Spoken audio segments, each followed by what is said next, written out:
నేను పార్ట్ 2లో చెప్పినట్టు ఫుల్ మీల్స్ మొత్తం నా ప్రెగ్నెన్సీ కన్ఫర్మ్ అయిన రోజు తినేసాననమాట. అది ఆనందంతో తిన్నానో, ఆకలితో తిన్నానో నాకే తెలీదు. ఆ నెక్స్ట్ డే నుంచి మొదలయ్యాయి మా కష్టాలు. ఈయన నన్ను వంట చేయనీయడు. ఆయనకేమో సరిగా రావు. చికెన్ మాత్రం బాగా వండగలడు కానీ మిగతాటివి సరిగా రావు. నా దగ్గరే నేర్చుకొని నాకే వండి పెట్టేవాడు పాపం. అలా ఆ ప్రాసెస్లో ఒకరోజు బెండకాయ కర్రీ చేశాడు. ఆ తర్వాత 4 ఇయర్స్ వరకు మేము బెండకాయ కర్రీ తెచ్చుకోలేదు. ఆ కర్రీ బెండకాయ తెచ్చుకోలేదు. ఆ రేంజ్లో వండిందనమాట ఆ కర్రీ. పాపం వాళ్ళు చేసి పెట్టడమే ఎక్కువ కదా. ఇంట్లో వర్క్స్తో సహా అన్నీ చేసేవాడు. అప్పుడు షిఫ్ట్స్కి వెళ్ళేవాడు కాబట్టి ఎక్కువ టైం ఇంట్లోనే ఉండేవాడు. నాతోనే టైం స్పెండ్ చేసేవాడు.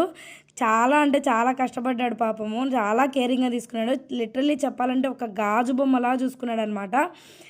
ఇడ్లీ, దోశకి పిండి ఎలా పట్టడం మొత్తం నేర్చుకున్నాడు. మొత్తం నేర్చుకుని నాతో ఆయన నాకు చేసి పెట్టేవాడు.